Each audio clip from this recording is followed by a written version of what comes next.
आप देख रहे हैं देश का विशाल नेटवर्क इंडिया टीवी लाइव, सच्चाई की सही आवाज। પાટણમાં વ્યાયામ શિક્ષકોએ આવેદનપત્ર આપી કાયમી ભરતીની માંગ બુલંદ કરી। સમગ્ર રાજ્યમાં સરકાર દ્વારા વ્યાયામ શિક્ષકોની કાયમી ભરતી કરવા બાબતે રાજ્યના વ્યાયામ શિક્ષકો દ્વારા સરકાર સામે દેખાવો કરવામાં આવી રહ્યા છે, ત્યારે આજે પાટણમાં પણ વ્યાયામ શિક્ષકોએ રેલી યોજી જિલ્લા કલેક્ટરને આવેદનપત્ર આપી વ્યાયામ શિક્ષકોની કાયમી ભરતીની માંગ બુલંદ બનાવી હતી। ગાંધીનગર ખાતે છેલ્લા 20 દિવસથી વ્યાયામ શિક્ષકો આંદોલન કરી રહ્યા છે, ત્યારે ક્રીડા ભારતી ગુજરાત પ્રાંત દ્વારા પણ વ્યાયામ શિક્ષકોની આ માંગને સમર્થન આપ્યું છે।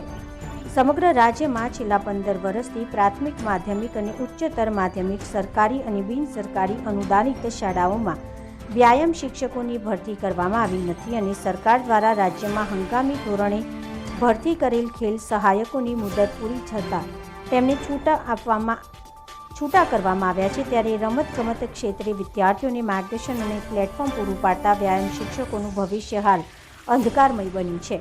ત્યારે પાટણ જિલ્લાના વ્યાયામ શિક્ષકોએ પણ આજે રેલી યોજી જિલ્લા કલેક્ટરને આવેદનપત્ર આપી ગુજરાત રાજ્યમાં વ્યાયામ શિક્ષકોની કાયમી ભરતી કરવાની માંગ કરી હતી।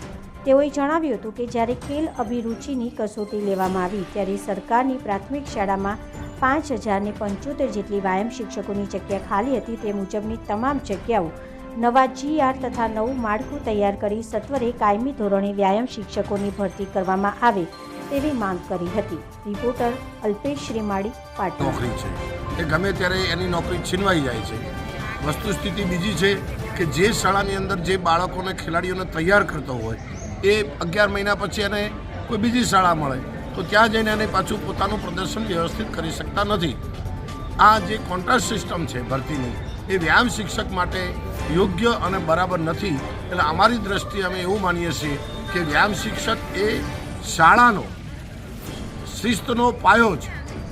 આજે આપણે જોઈએ છીએ કે ખેલ મહાકુંભ આપણે ગુજરાત રાજ્યની અંદર 2035માં ઓલિમ્પિકનું આયોજન પણ થઈ રહ્યું છે, તો એમની અંદર પણ જો પાયામાં જ વ્યાયામ શિક્ષક જ નહીં હોય તો કદાચ એમાં સફળતા મળશે કે કેમ એ પણ એક પ્રશ્ન છે।